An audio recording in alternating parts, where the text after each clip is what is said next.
Good morning students. चलिए start करते हैं vector model of an atom. Vector model of an atom को हम दो पार्ट्स के अंदर डिवाइड करने वाले हैं। पार्ट वन के अंदर केवल फिजिकल मीनिंग को स्टडी करेंगे एंड पार्ट टू के अंदर स्पिन ऑर्बिट इंटरेक्शन को स्टडी करेंगे। अगर एग्जाम के अंदर vector model of an atom का क्वेश्चन आता है तो हमें दोनों पार्ट्स को अटेम्प्ट करना है, तभी हमें फुल मार्क्स मिल पाएंगे। चलिए बात करते हैं पार्ट वन पर, जो कि हमारा फिजिकल इंट्यूशन बेस्ड होगा। तो स्टूडेंट, सबसे पहले हमें क्या सोचना है, अब तक हम क्या स्टडी कर चुके हैं। अब तक हमने नील बोहर के द्वारा बताए गए ऑर्बिटल एंगुलर मोमेंटम को स्टडी किया। सेकंड, हमने क्या स्टडी किया, गोल्डस्मिथ एंड यूलनबेक के द्वारा बताए गए स्पिन एंगुलर मोमेंटम को स्टडी किया। नील बोहर ने क्या कहा था, नील बोहर ने ये कहा था इलेक्ट्रॉन एक पार्टिकल है और वो न्यूक्लियस के चारों तरफ सर्कुलर पाथ के अंदर रिवॉल्व करता है। जिस भी सर्कुलर पाथ के अंदर इलेक्ट्रॉन रिवॉल्व करता है उसको क्या कहते हैं, ऑर्बिट कहते हैं। यानी कि नील बोहर ने क्या कहा था, इलेक्ट्रॉन किसी भी ऑर्बिट में रिवॉल्व तभी कर सकता है जब इलेक्ट्रॉन का एंगुलर मोमेंटम किसके बराबर हो, NH/2π के बराबर हो। अगर ये फर्स्ट ऑर्बिट के अंदर रिवॉल्व कर रहा है तो उसके पास कितना एंगुलर मोमेंटम होगा, उसके पास, अगर फर्स्ट ऑर्बिट की मैं बात कर रहा हूं तो इलेक्ट्रॉन के पास ये एंगुलर मोमेंटम की वैल्यू कितनी आनी चाहिए, H/2π आनी चाहिए, जो कि हम कैलकुलेट कर लेते हैं। यानी कि नील बोहर के द्वारा बताया क्या गया कि अगर इलेक्ट्रॉन किसी ऑर्बिट में रिवॉल्व कर रहा है तो उसके पास ऑर्बिटल एंगुलर मोमेंटम है, और वो एंगुलर मोमेंटम क्या है, एक वेक्टर क्वांटिटी है। और उसकी डायरेक्शन कौन सी होती है, उसकी डायरेक्शन किसके परपेंडिकुलर होती है, उस प्लेन के परपेंडिकुलर होती है जिस प्लेन के अंदर इलेक्ट्रॉन रिवॉल्व कर रहा है। तो स्टूडेंट, यहां पर देखिए मैंने क्या दिखाया है, आपको ये एक ऑर्बिट दिखाया है और ये थोड़ा टिल्ट करके दिखाया है। मैंने ऐसे यहाँ पर ऐसे बिल्कुल ऐसे शो नहीं किया, ऐसे गोल शो नहीं किया, ताकि आपको बिल्कुल समझ में आ जाए। तो मैंने इस ऑर्बिट को थोड़ा सा ऐसे टिल्ट कर दिया है। इस ऑर्बिट के अंदर जो इलेक्ट्रॉन रिवॉल्व कर रहा है उसके पास नील बोहर के अकॉर्डिंग क्या है, एंगुलर मोमेंटम है, और वो एंगुलर मोमेंटम मैंने ये शो किया है। यानी कि ये जो एंगुलर मोमेंटम इस इलेक्ट्रॉन के पास है वो क्या है, इस ऑर्बिट के या इस प्लेन के अंदर जो इलेक्ट्रॉन रिवॉल्व कर रहा है उसके क्या है, परपेंडिकुलर है।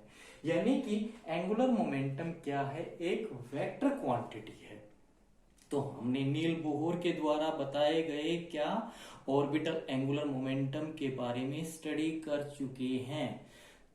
तो पहली कंडीशन, इलेक्ट्रॉन के पास क्या चीज है, ऑर्बिटल एंगुलर मोमेंटम है। अब दूसरी चीज क्या चीज है, गोल्डस्मिथ और यूलनबेक ने क्या कहा, इलेक्ट्रॉन इस ऑर्बिट के अंदर रिवॉल्व कर तो रहा है लेकिन साथ साथ ये अपने एक्सिस के ऊपर क्या कर रहा है, इलेक्ट्रॉन अगर ऐसे चारों तरफ रिवॉल्व कर रहा है तो वो अपने एक्सिस के ऊपर ऐसे स्पिन भी कर रहा है। मतलब इलेक्ट्रॉन न्यूक्लियस के चारों तरफ तो रिवॉल्व कर रहा है, न्यूक्लियस के चारों तरफ रिवॉल्व करने की वजह से इलेक्ट्रॉन के पास क्या है, ऑर्बिटल एंगुलर मोमेंटम है। उसके साथ साथ इलेक्ट्रॉन अपने एक्सिस के ऊपर क्या कर रहा है, स्पिन भी कर रहा है। उस स्पिन की वजह से इलेक्ट्रॉन के पास क्या आ रहा है, स्पिन एंगुलर मोमेंटम आ रहा है, और वो स्पिन एंगुलर मोमेंटम भी क्या चीज है, वेक्टर क्वांटिटी है। और ये कैसे पता चला था, जब इमिशन स्पेक्ट्रल लाइन को स्टडी किया था हाई रिजोल्विंग पावर स्पेक्ट्रोग्राफ से, तो वो स्पेक्ट्रल लाइन क्या हो रही थी, पेयर ऑफ लाइन के अंदर स्प्लिट हो रही थी। इसका मतलब उन्होंने इन पेयर ऑफ लाइन को क्या बोला था, डबलेट्स बोला था। यानी कि ये पेयर ऑफ लाइन किसकी वजह से आ रही हैं? उन्होंने ये कहा कि इलेक्ट्रॉन के पास दो पॉसिबल रैंडम ओरिएंटेशंस हैं और वो इलेक्ट्रॉन की इंट्रिंसिक प्रॉपर्टी है, इंटरनल प्रॉपर्टी है। इसका मतलब जो यूलनबेक और गॉडस्मिथ ने स्पिन एंगुलर मोमेंटम बताया है हमें, वो एंगुलर मोमेंटम इलेक्ट्रॉन की क्या है? इंट्रिंसिक प्रॉपर्टी है, इंटरनल प्रॉपर्टी है। तो हम उस स्पिन एंगुलर मोमेंटम को भी डिटेल के अंदर स्टडी कर चुके हैं। तो क्या समझ में आया है अब तक हमें? इलेक्ट्रॉन के पास ऑर्बिटल एंगुलर मोमेंटम के साथ साथ क्या चीज है? स्पिन एंगुलर मोमेंटम भी है। यानी कि मैं ये बात करूं, इधर इलेक्ट्रॉन के पास क्या चीज है? ऑर्बिटल एंगुलर मोमेंटम है। तो इधर क्या चीज है? इलेक्ट्रॉन के पास स्पिन एंगुलर मोमेंटम भी है। और ये दोनों के दोनों किसके पास है? इलेक्ट्रॉन के पास है। तो इसका मतलब इलेक्ट्रॉन के पास टोटल एंगुलर मोमेंटम कितना होगा? इलेक्ट्रॉन के पास ऑर्बिटल एंगुलर मोमेंटम भी होगा, स्पिन एंगुलर मोमेंटम भी होगा। तो टोटल कब मिलेगा? जब ये दोनों क्या हो जाएंगे? कंबाइन हो जाएंगे। और ये कॉम्बिनेशन स्पिन एंगुलर मोमेंटम और ऑर्बिटल एंगुलर मोमेंटम का कॉम्बिनेशन हमें क्या देगा? एक नया वेक्टर मॉडल देगा। मींस एक नया मॉडल देगा एटम के बारे में। उस मॉडल को हम क्या कहते हैं? Vector model of an atom बोलते हैं। अब मैं क्या कह रहा हूं? देखिए, मैं ये बोल रहा हूं इलेक्ट्रॉन के पास ऑर्बिटल एंगुलर मोमेंटम भी है, इलेक्ट्रॉन के पास स्पिन एंगुलर मोमेंटम भी है। जब ये दोनों कंबाइन होंगे तो हमें क्या मिलने वाला है? एक टोटल एंगुलर मोमेंटम मिलने वाला है। यानी कि हमें एक नया मॉडल मिलने वाला है। किसका? एक एटम का। और उस मॉडल को हम क्या बोलते हैं? Vector model of an atom बोलते हैं। आप वेक्टर क्यों बोलते हैं? पहला क्वेश्चन ये है, क्यों बोलते हैं? क्योंकि हमें पता है ऑर्बिटल एंगुलर मोमेंटम भी क्या है? एक वेक्टर क्वांटिटी है। और स्पिन एंगुलर मोमेंटम भी क्या है? एक वेक्टर क्वांटिटी है। जब दो वेक्टर क्वांटिटी को ऐड करोगे या सब्ट्रैक्ट करोगे तो स्टूडेंट हमारे पास वेक्टर ही आएगा। क्योंकि अगर मेरे को पता है दो वेक्टर को मल्टीप्लाई अगर जब हम करते हैं तो उसका मल्टीप्लीकेशन स्केलर आ सकता है, लेकिन जब दो वेक्टर को हम ऐड करते हैं तो उसका आंसर क्या आएगा? वेक्टर ही आएगा। तो हमने क्या कहा है? इलेक्ट्रॉन के पास ऑर्बिटल एंगुलर मोमेंटम भी है, स्पिन एंगुलर मोमेंटम भी है। दोनों कंबाइन होंगे तो हमें टोटल एंगुलर मोमेंटम मिलेगा। उस टोटल एंगुलर मोमेंटम ने हमें एक नया रास्ता दिया और उस नए रास्ते ने किसके बारे में बताया? एक नए मॉडल के बारे में बताया। किसके नए मॉडल के बारे में? एटम के नए मॉडल के बारे में बताया, जिसको हमने क्या नाम दे दिया? Vector model of an atom नाम दे दिया। अब vector model of an atom क्यों नाम दिया है मैं आपको बता चुका हूं। दोनों एंगुलर मोमेंटम क्या है? वेक्टर क्वांटिटीज हैं। तो इसलिए हमने इसको क्या नाम दे दिया? Vector model of an atom नाम दे दिया। अब जब हम ऑर्बिटल एंगुलर मोमेंटम और स्पिन एंगुलर मोमेंटम को कंबाइन करेंगे तो हमें ये देखना है इन दोनों को कंबाइन करने के कितने वे हो सकते हैं, कितने रास्ते हो सकते हैं, कितने पाथ हो सकते हैं। हम इस चीज को स्टडी करना चाहते हैं। यानी कि ऑर्बिटल एंगुलर मोमेंटम को और स्पिन एंगुलर मोमेंटम को जब हम कंबाइन करेंगे तो इस कॉम्बिनेशन के कितने वे हैं, कितने रास्ते हैं, कितने पाथ हैं, इस चीज को हम स्टडी करना चाहते हैं। तो चलिए स्टूडेंट, इस चीज को अगर हम स्टडी करना चाहते हैं तो स्टार्टिंग से हमें चलना पड़ेगा। सबसे पहले हमें किसके अकॉर्डिंग चलना पड़ेगा?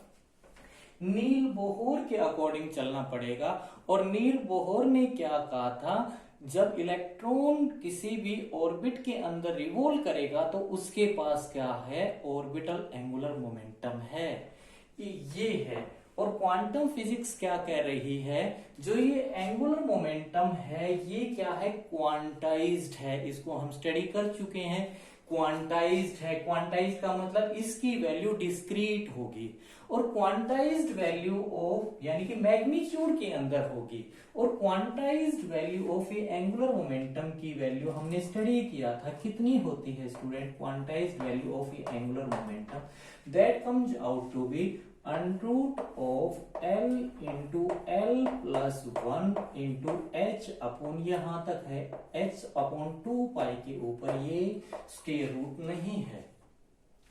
यहां पर एल क्या चीज है student, small L that is ये क्या चीज था, यहां पर ये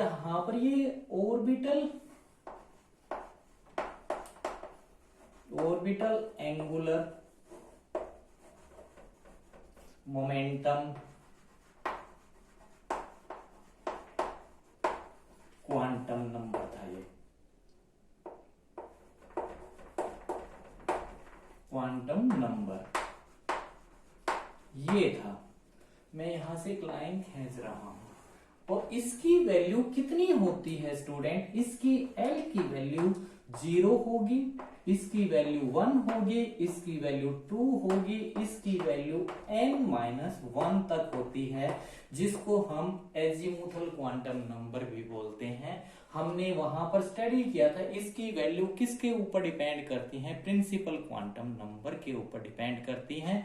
यानी कि प्रिंसिपल क्वांटम नंबर से इसकी वैल्यू ज्यादा नहीं होंगी। प्रिंसिपल क्वांटम नंबर की वैल्यू कहां तक होती है आपको पता है, n जिसको हम डिनोट करते हैं उसकी वैल्यू 1 नहीं होती, उसकी वैल्यू 2 होती है, 3 होती है, अप टू n तक होती है। तो ये इसके ऊपर डिपेंड कर रहा है, तो इसकी वैल्यू इससे छोटी होंगी, तभी ये 1 है तो ये 0 होगी, 2 है तो इसकी वैल्यू 1 होगी, n है तो इसकी वैल्यू n-1 होगी। और हमने क्या स्टडी किया था, जब इस एटम के एंगुलर मोमेंटम को हम मैग्नेटिक फील्ड के अंदर रखते हैं, यानी कि मैग्नेटिक फील्ड इस एटम के ऊपर अप्लाई करते हैं, और मैग्नेटिक फील्ड हमने कौन सी डायरेक्शन में अप्लाई की थी स्टूडेंट, जेड डायरेक्शन में, यानी कि इसके ऐसे परपेंडिकुलर अप्लाई की थी। ये जो एंगल है ये कितना है, थीटा है, यानी कि ये मैंने जेड एक्सिस के ऊपर इस एटम के अंदर मैग्नेटिक फील्ड को अप्लाई कर दिया, तो वो मैग्नेटिक फील्ड कितने एंगल के ऊपर है, इस एटम के ऑर्बिटल एंगुलर मोमेंटम के साथ थीटा एंगल के ऊपर है। तो हमने क्या देखा था, ये जो ऑर्बिट का एंगुलर मोमेंटम है इस मैग्नेटिक फील्ड के अबाउट, या मैं ये कह दूं इस जेड एक्सिस के अबाउट क्या करना स्टार्ट कर देगा, प्रिसीजन करना स्टार्ट कर देगा, ओरिएंट करना स्टार्ट कर देगा। और हम क्या स्टडी कर चुके हैं, इस एंगुलर मोमेंटम का प्रिसीजन क्या होता है, क्वांटाइज्ड होता है, जिसको हम स्पेस क्वांटाइजेशन बोलते हैं। तो अभी तक मैं क्या स्टडी कर चुका हूं, देखिए वो सारी कंडीशन बता रहा हूं। ये जो एंगुलर मोमेंटम है ये क्वांटम फिजिक्स के अकॉर्डिंग क्या है, क्वांटाइज्ड है, और इसकी क्वांटाइज्ड वैल्यू ये होती है।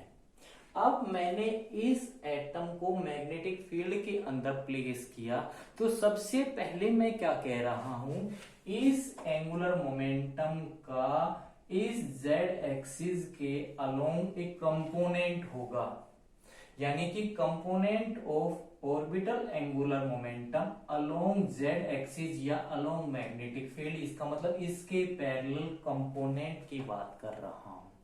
तो मैं क्या लिख सकता हूं, the component of a angular momentum along Z axis कितना बनने वाला है स्टूडेंट, जिसको हमने लिखा था एल जेड, और ये कितना होता है ml इंटू एच अपॉन 2 पाई।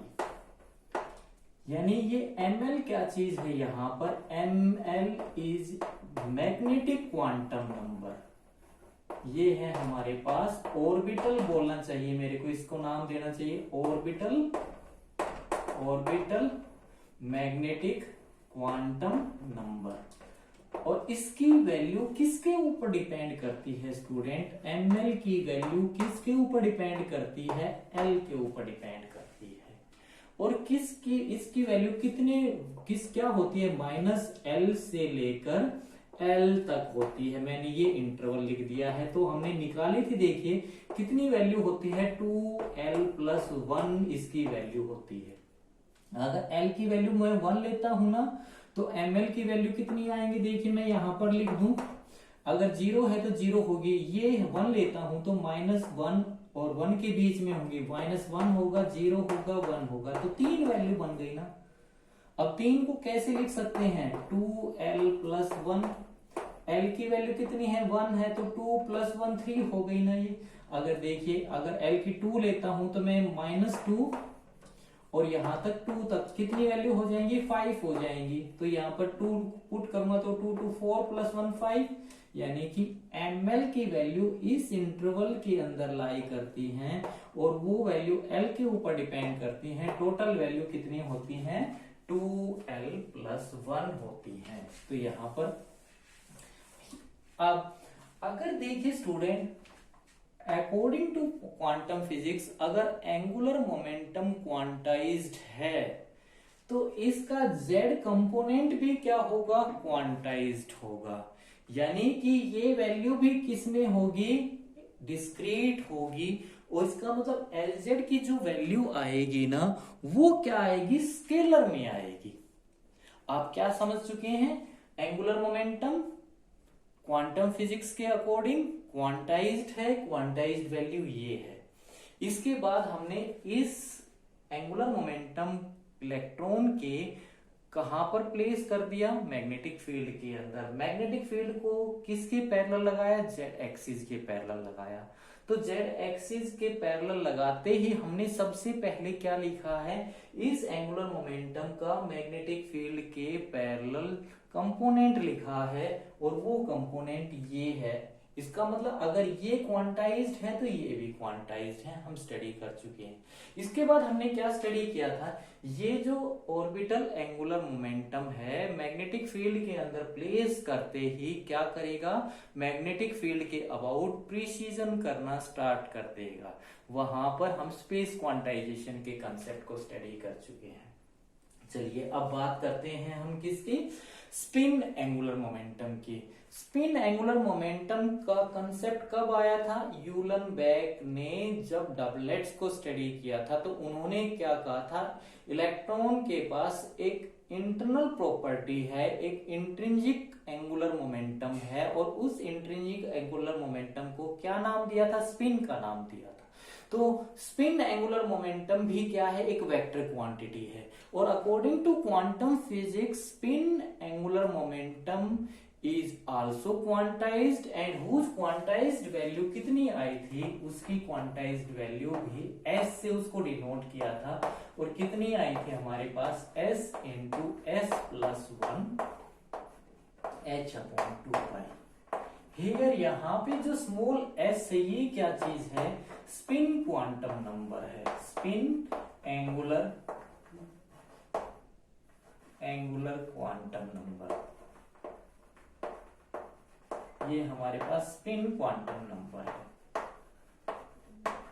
अब इस s की वैल्यू केवल कितनी होती है, यहाँ पर 1/2 होती है, हाफ स्पिन होती है। मैग्नीट्यूड में बोला था, mean magnitude of spin of all electron is equal to half, ये उनका एक पोस्टुलेट था। इसके बाद यहां पर उन्होंने क्या कहा, ये अगर इसका तुम z कंपोनेंट लिखोगे तो उसका z कंपोनेंट क्या आएगा, z component of spin angular momentum, या मैं ये बोलूं the component of spin angular momentum along z axis, या मैं क्या बोलूं component of spin angular momentum parallel to magnetic field. कितना आएगा, वो भी sz इज इक्वल टू, ये कितना बन जाएगा, ms इंटू h/2π। यहां पर ms क्या चीज है स्टूडेंट, यहां पर मैं व्हाइट चौक से लिख रहा हूं, यहां पर ms क्या है, ms इज इक्वल टू, ये हमारे पास स्पिन मैग्नेटिक क्वांटम नंबर है, मैग्नेटिक क्वांटम नंबर। और इसकी वैल्यू किसके ऊपर डिपेंड करेंगी, यानी कि ms की जो वैल्यू होंगी वो डिपेंड करेंगी s के ऊपर। यानी कि ms की जो वैल्यू होंगी -s to s होंगी, इस इंटरवल के बीच में होंगी। यानी कि अगर s की वैल्यू 1/2 है तो ms की वैल्यू केवल दो वैल्यू होंगी, वो कौन कौन सी होंगी? -1/2 और 1/2, ये दो वैल्यू होंगे। अब हमने ये कंसेप्ट भी स्टडी किया, अगर spin angular momentum of an electron अगर क्वांटाइज्ड है तो ये इसका z कंपोनेंट भी क्या होगा? क्वांटाइज्ड होगा। Means component of spin angular momentum along z axis is also quantized, ये भी क्वांटाइज्ड होगा। मैं इसका क्या मीनिंग बताना चाह रहा हूं स्टूडेंट? क्वांटाइज्ड का मतलब डिस्क्रीट वैल्यूज होंगी, यानी कि ये स्केलर में आएगा, ऐसा इसकी दो ही वैल्यू होंगी। अब देखिए, अब मेरे पास टोटल एंगुलर मोमेंटम, इसका मतलब कितना होगा? मैं यहां पर लिखूं तो टोटल एंगुलर मोमेंटम को, जिसको मैं किससे डिनोट कर रहा हूं? जे से डिनोट कर रहा हूं, और जे वेक्टर टोटल एंगुलर मोमेंटम क्या होगा? इलेक्ट्रॉन का orbital angular momentum of an electron plus spin angular momentum of electron, दोनों का कॉम्बिनेशन होगा। यानी कि मेरे पास जो ये J है, ये जो ऑर्बिटल एंगुलर मोमेंटम इलेक्ट्रॉन का, ये भी क्या है? क्वांटाइज्ड है। Spin angular momentum of an electron, ये भी क्या है? क्वांटाइज्ड है। तो J की total angular momentum of an electron is also quantized, ये भी क्वांटाइज्ड होगा। और क्वांटाइज्ड वैल्यू इस टोटल एंगुलर मोमेंटम की कितनी होंगी स्टूडेंट? मैं यहां से यहां पर लिख रहा हूं, अब यहां से इसको रब कर देते हैं, इसकी हमें कोई वैल्यू नहीं है, तो इसकी क्वांटाइज्ड वैल्यू कितनी होंगी? यहां पर देखिए, तो इस J की क्वांटाइज्ड वैल्यू क्या होगी? That is equal to √J इंटू J+1 h/2π। अब ये J क्या चीज है? J, अब देखिए यहां पर L को तो हमने बोल दिया orbital angular momentum quantum number, S को यहां पर क्या बोल दिया? Spin angular momentum quantum, angular momentum, यहां पे मोमेंटम ये आएगा, यहां पर ये हम मोमेंटम क्वांटम नंबर।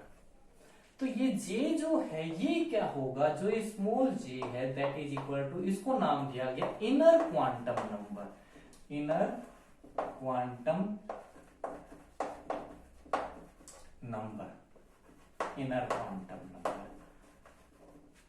अभी हम इसकी वैल्यूज की भी बात करने वाले हैं, थोड़ी देर में बात करेंगे सारी।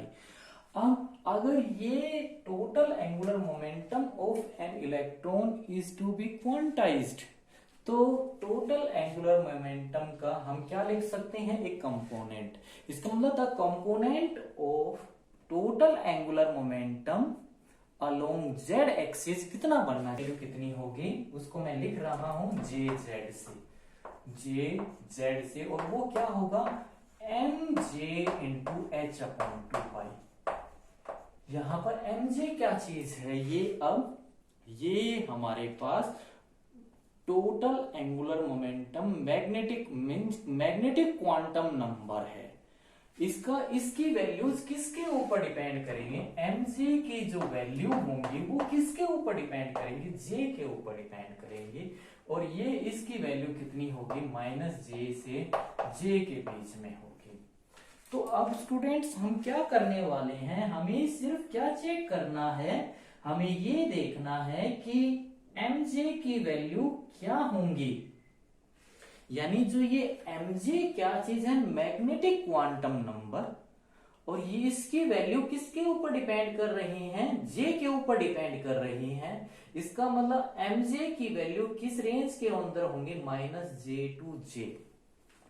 अब हमें सबसे पहले क्या फाइंड आउट करना है? mj की वैल्यू फाइंड आउट करना है कि mj की क्या वैल्यूज होंगी और इस j की क्या वैल्यू होंगी।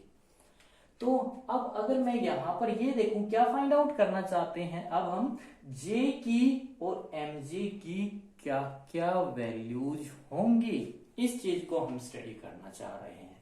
तो देखिए स्टूडेंट, यहां पर total angular momentum of an electron हमें कब मिलता है, जब हम orbital angular momentum of an electron और spin angular momentum of an electron को क्या करते हैं, कंबाइन करते हैं, तब हमें total angular momentum of an electron मिलता है।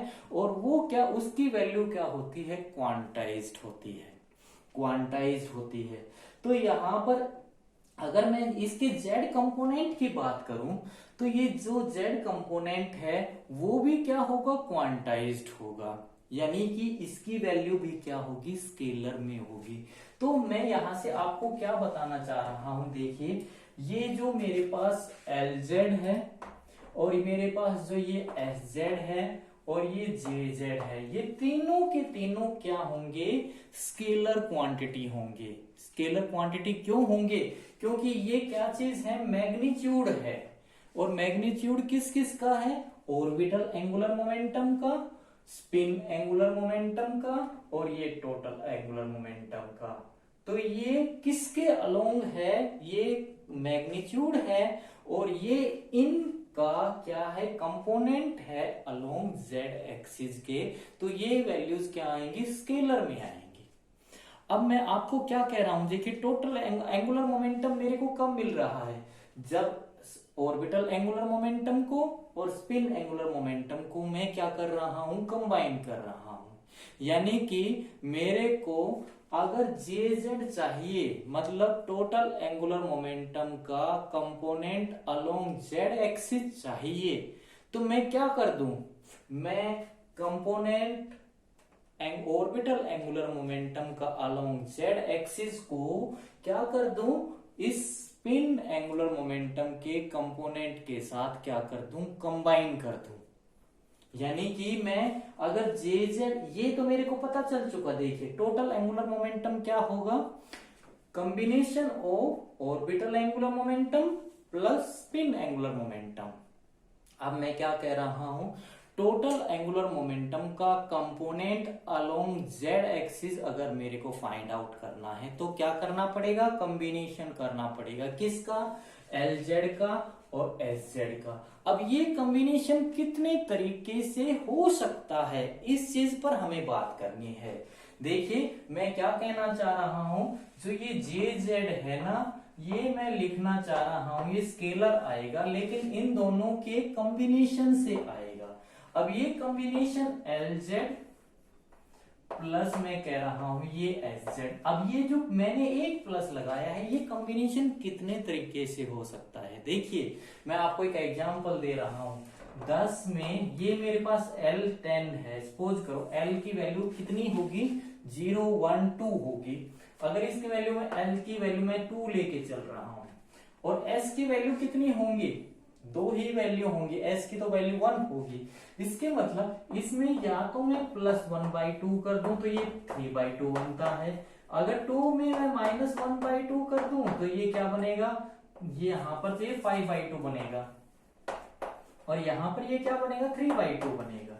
इसका मतलब अगर देखिए मैं 2 तरीके से कंबाइन कर सकता हूं, मैं प्लस कर दूं और मैं माइनस कर दूं, तो मेरे पास कॉम्बिनेशन बनेगा। लेकिन अगर मैं देखो कॉम्बिनेशन बता रहा हूं, मैं L को इस Z के अंदर जोड़ भी दूं, एक कॉम्बिनेशन, इस Lz को इस Sz में से, इसमें से इसको सब्ट्रैक्ट कर दूं तो एक कॉम्बिनेशन ये बनेगा, या इसको मैं इसके अंदर कंबाइन कर दूं। क्योंकि देखो वेक्टर, अगर वेक्टर एडिशन अगर आप जानना चाहते हो, वेक्टर एडिशन क्या कहता है, 2 तरीके से हो सकता है अगर आपने वेक्टर एडिशन स्टडी किया हो। तो वेक्टर एडिशन एक A वेक्टर है और एक -B वेक्टर है। तो अगर इन दोनों का तुम्हें वेक्टर एडिशन निकालना है तो हम क्या लिख देते हैं, A + -B वेक्टर। एक तो ये बन गया और दूसरा एक तो इस तरीके से बन गया, और इन दोनों का अगर एक वेक्टर मेरे पास A है और एक B वेक्टर है तो क्या बन गया, A + B वेक्टर। क्योंकि यहां पर देखिए Sz की 2 वैल्यूज है, MS में ना एम एस की दो वैल्यू है, एक +1/2 एक -1/2। तो हमें क्या कहना चाह रहा हूं, अगर जे जेड मेरे को निकालना है component of total angular momentum along Z axis, तो मेरे को क्या करना पड़ेगा, इस कंपोनेंट का, इन दोनों कंपोनेंट का कॉम्बिनेशन करना पड़ेगा। और कॉम्बिनेशन कितने तरीके से हो सकता है, दो तरीके से हो सकता है। इसका मतलब एक तो प्लस और दूसरा कॉम्बिनेशन माइनस। तो हमारे पास ये कॉम्बिनेशन बन सकता है। इसका मतलब मेरे पास अगर ये कॉम्बिनेशन बना है तो मैं यहां पर अगर वैल्यूज पुट करूं, देखिए अगर इसमें वैल्यू पुट करता हूं, जे जेड की वैल्यू क्या है मेरे पास, एम जे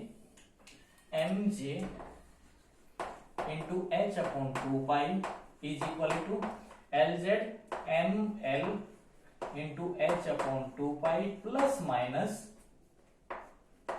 minus M s h upon 2 h upon 2 को कॉमन लेके हम काट देंगे तो हमारे पास क्या बचेगा, M J is equal to M L plus minus M S. ये चीज समझना, ये बहुत इंपॉर्टेंट है, क्योंकि टोटल एंगुलर मोमेंटम क्या कहता है, combination of orbital angular momentum plus spin angular momentum. अब मैंने यहां पर क्या लिखा है, कंपोनेंट लिखा है टोटल एंगुलर मोमेंटम का अलोंग जेड एक्सिस। तो हम इसको क्या लिख सकते हैं, इन दोनों को हमें क्या करना है, कंबाइन करना है। अब कंबाइन करने के कितने तरीके हो सकते हैं, दो तरीके हो सकते हैं, वो अभी मैं आपको डायग्राम से समझाऊंगा। एक मैंने वेक्टर एडिशन को समझाने की कोशिश करी, दो तरीके बनते हैं, तो प्लस माइनस ये तरीके बनेंगे। तो अब जब हमने ये लिखा है तो यहां से हमारे पास ये आ गई। अब mj की वैल्यू किसके अंदर लाई करती हैं, देखिए स्टूडेंट्स, अब मैं यहां से थोड़ा सा इसको हटा दूं, mj की वैल्यू किसके बीच में लाई करती है, -j से। मैं यहां पर लिख रहा हूं इन सब वैल्यूज को, आप कंफ्यूज ना हो। mj की वैल्यू किस में लाई करेंगे, mj की वैल्यू लाई किसके बीच में करेंगे, -j to j, ठीक है। ml की वैल्यू किस में लाई करेंगी, ml की वैल्यू जो लाई करेंगी ml की, वो होंगी -l to l। और ms की जो वैल्यू होंगी, ms की जो वैल्यू होंगी -s to s तक होंगी। तो यहां पर देखिए मैं ये वैल्यूज लिख चुका हूं। s की वैल्यू जो होंगी, ये नीचे ब्लैक बोर्ड से थोड़ा नीचे जा रहा है, तो यहां पर लिख देते हैं हम, ms की वैल्यू कितनी होंगी, इस रेंज के अंदर आएंगी, -s to s के बीच में, इस रेंज के बीच में आएंगी।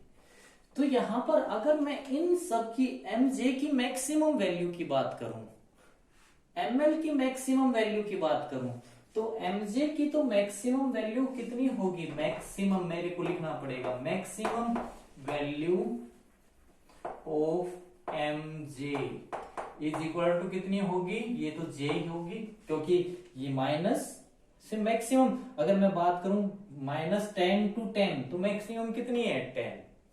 अगर मैं ml की मैक्सिमम वैल्यू की बात करूं, मैक्सिमम वैल्यू ऑफ ml, तो इसकी वैल्यू कितनी होगी, ये तो l ही होगी। अगर मैं मैक्सिमम वैल्यू ऑफ ms की बात करूं, मैक्सिमम वैल्यू ऑफ ms कितनी होगी, ये तो 1/2 ही तो होगी, ये तो 1 that is equal to 1/2 होगी, यही तो होगी। तो यानी कि j की वैल्यू क्या होंगी, अगर मैं यहां पर अब आपको समझाऊं तो j की वैल्यू क्या होने वाली है, तो मैक्सिमम वैल्यू j की जो रेंज होगी, तो j की वैल्यू क्या होगी, देखिए j की तो वैल्यू जो होगी वो कहां से होगी, j इज इक्वल टू क्या होगा, l प्लस s, यही तो होगा, मैक्सिमम वैल्यू तो यही होगी, क्योंकि हमने क्या कहा है, कॉम्बिनेशन देखा है, जे जेड क्या है, L Z plus S Z. तो एल जेड की जो मैक्सिमम वैल्यू क्या है, ये एल जेड की मैक्सिमम हमारे पास जो जेड कंपोनेंट में ये सारी वैल्यूज पुट करी, तो ये बन गई ये वाली वैल्यू, इसमें पुट करी, इसकी वैल्यू पुट करी, तो एम जे अब इनकी मैक्सिमम वैल्यू ली, इसकी मैक्सिमम वैल्यू क्या बन गई, जे बन गई, तो जे को यहां लिखा। इसकी मैक्सिमम वैल्यू एल बन गई तो यहां पे लिखा। इसकी वैल्यू मैक्सिमम वैल्यू एस बन गई तो ये बन गया। तो यहां पर देखिए S maximum value of S कितनी है, 1/2 है। और जे की एल की वैल्यू कितनी हो सकती है, 0। अगर 0 + 1/2 करूंगा तो 0 + 1/2 करेंगे तो स्टूडेंट कितना आएगा, 0 + 1/2 करोगे तो 1/2 ही आएगा ना। देखिए 0 + 1/2 कर रहा हूं मैं तो कितना आएगा, 0 + 1/2 करेंगे तो हमारे पास क्या 0 + 1/2 = 1/2 आएगा। अगर l की वैल्यू 1 लूं + 1/2 ये क्या आएगा, 3/2। तो हमें यानी कि क्या आ रहा है, हाफ इंटीजर आ रहा है। तो j की वैल्यू क्या होंगी, हाफ इंटीजर्स के अंदर होंगी। तो यहां पर हमें ये पता चल गया। अब यहां पर देखिए j की वैल्यू कितनी होंगी, हाफ इंटीजर्स के अंदर होंगी। अब हमने क्या देखा, देखिए हमारे पास ये j वेक्टर है, ये l वेक्टर है, ये s वेक्टर है। हमने क्या कहा है, मैग्नेटिक फील्ड के अंदर जब भी एटम को आप प्लेस करेंगे, एटम को मैग्नेटिक फील्ड के अंदर प्लेस करते ही ऑर्बिटल एंगुलर मोमेंटम ये s क्या करना स्टार्ट कर देगा, मैग्नेटिक फील्ड के अबाउट प्रिसीजन करना स्टार्ट कर देगा। और इनकी वैल्यू क्या है, क्वांटाइज्ड है। इसका मतलब इसकी वैल्यू भी क्वांटाइज्ड, इसकी वैल्यू भी क्वांटाइज्ड, इसकी वैल्यू भी क्वांटाइज्ड, तीनों की वैल्यू क्या है, क्वांटाइज्ड है। तो मैग्नेटिक फील्ड के अंदर अगर मैं इनके ओरिएंटेशन, रिलेटिव ओरिएंटेशन की बात करूं तो ये इसका इसके रिलेटिव, इसका इसके रिलेटिव क्या एक स्पेसिफिक ओरिएंटेशन होगा। मतलब मैं क्या कह रहा हूं, एल जे एल एस और ऑल क्वांटाइज्ड हैं, they can have only certain specific relative orientations होंगी इनकी।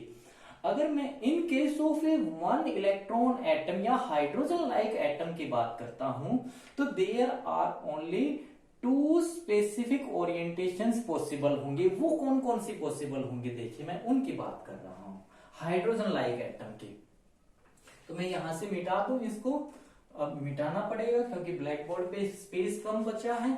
तो यहां से इसको हटा देते हैं हम। तो देखिए क्या बनेगा, मैं किसकी बात कर रहा हूं, मैं सिर्फ 1 इलेक्ट्रॉन एटम की बात कर रहा हूं, हाइड्रोजन लाइक एन एटम की बात कर रहा हूं। और किसकी बात कर रहा हूं, एल और एल एस और जे की क्या रिलेटिव ओरिएंटेशंस की कितनी पॉसिबल रिलेटिव ओरिएंटेशंस होंगी।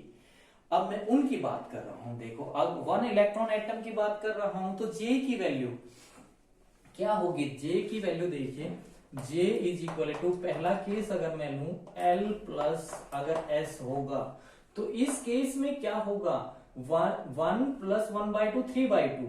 यानी कि मैं अगर एग्जांपल लेके दिखा रहा हूं 1/2 प्लस L की वैल्यू अगर मैं 1 ले रहा हूं प्लस 1/2 तो ये कितनी आ गई मेरे पास 3/2, ये आ गई, ये वैल्यू आएगी।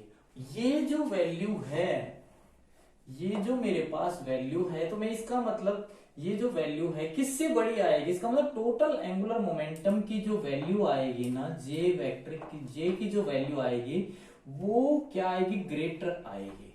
किससे आएगी, ऑर्बिटल एंगुलर मोमेंटम से, एल से, इससे बड़ी आएगी। क्यों आएगी, देखिए इसकी वैल्यू तो मैंने 1 ली है ना, इसकी वैल्यू कितनी निकल के आएगी, 3/2 आई है। इसका मतलब इस केस में हमारे पास टोटल एंगुलर मोमेंटम की वैल्यू ऑर्बिटल एंगुलर मोमेंटम की वैल्यू से क्या आएगी, बड़ी आएगी। अगर मैं बात करूं J की वैल्यू, दूसरा पॉसिबल कॉम्बिनेशन क्या होगा, L - S।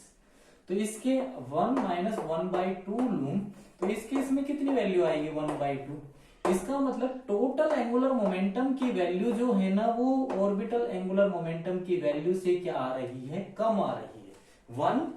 1 इसकी वैल्यू 1 तो ये 1 तो 1/2, तो यानी कि टोटल एंगुलर मोमेंटम क्या हो गया, कम हो गया। इसका मतलब 2 पॉसिबल रैंडम ओरिएंटेशंस बनेंगे, एक तो ये बने, एक तो ये बनेगी और एक ये बनेगी। अब ये कौन कौन सी बनेंगे मैं वो शो कर रहा हूं डायग्राम से, आपको क्लियरली समझ में आ जाएगा। देखिए अगर मैं पहला केस लेता हूं, अगर मैं देखिए ऑर्बिटल एंगुलर मोमेंटम का ये केस लेता हूं, अगर मेरे पास ये मेरे पास ऑर्बिटल एंगुलर मोमेंटम है, ये मेरे पास एल वेक्टर है, इसमें क्या हो गया, एस जुड़ गया, एस जुड़ा है, ये एस जुड़ गया, इसका मतलब मेरे पास ये जुड़ गया, ये यहां पर ये टेल है, ये हेड है वेक्टर का, इस वेक्टर के ये टेल इस वेक्टर का जुड़ गया, तो टोटल कॉम्बिनेशन क्या आ गया मेरे पास, ये आ गया, तो ये जे आ गया, तो जे मेरे पास क्या बना है, जे वेक्टर इज इक्वल टू जे क्या बना, L vector plus S vector, यही तो बनेगा। या इसका मैग्नीट्यूड की बात करूं तो जे इज इक्वल टू क्या बनेगा, एल प्लस एस बनेगा, और इसकी वैल्यू कितनी बनेगी, 3/2। वन ऑर्बिटल क्या किसकी बात कर रहा हूं मैं, हाइड्रोजन लाइक एटम की बात कर रहा हूं, जिस एटम के अंदर केवल एक इलेक्ट्रॉन है, तो ये L की वैल्यू L प्लस 1 प्लस 1/2 3/2 ये बन गया। इसका मतलब ये मेरे पास इसके अंदर ये ऐड हो गया। दूसरी बात करूं तो मैं क्या होगा, देखिए इसकी बात करूं तो मैं क्या होगा, ये मेरे पास ऑर्बिटल एंगुलर मोमेंटम है, L वेक्टर है, इसके अंदर ये सब्ट्रैक्ट हो रहा है, सब्ट्रैक्ट का मतलब ये ऐसे सब्ट्रैक्ट हो गया। या मैं दूसरा एक और केस ले लूं, ऐसे ये ऑर्बिटल एंगुलर मोमेंटम है, L वेक्टर है, इसमें ये कुछ ऐसे सब्ट्रैक्ट हो गया S, तो यहां पर देखिए ये इन दोनों का मैं ट्रायंगल वेक्टर एडिशन निकाल दूंगा ट्रायंगल लॉ से, यहां पे भी मैंने triangle law of vector addition लगाए थे, यहां से ये निकाल दूंगा, तो जे क्या बनेगा, देखिए यहां पर ये माइनस आ गया, ये इसकी वैल्यू ना, इसकी वैल्यू इससे क्या हो गई, कम हो गई, इसमें इसकी वैल्यू इससे ज्यादा बन गई थी, तो जे की वैल्यू यहां पर क्या बन जाएगी, j is equal to j comes out to भी हमारे पास j is equal to l minus s बन गया, एल माइनस एस ये बन गया, और इसकी वैल्यू इस केस में कितनी आ जाएगी, 1/2 आ जाएगी। तो हमारे पास वेक्टर मॉडल क्या कह रहा है, vector model of an atom physical meaning को क्या समझ में आया है, अगर हमने देखा तो ये हमें इन दोनों का कितने कॉम्बिनेशंस होंगे ऐड करने के, सिर्फ 2 कॉम्बिनेशंस होंगे, और ये हमें एक नए वेक्टर मॉडल की तरफ लेके जाता है, जिसको हम क्या बोलते हैं, vector model of an atom. तो नेक्स्ट पार्ट के अंदर हम स्पिन ऑर्बिट इंटरेक्शन को स्टडी करेंगे।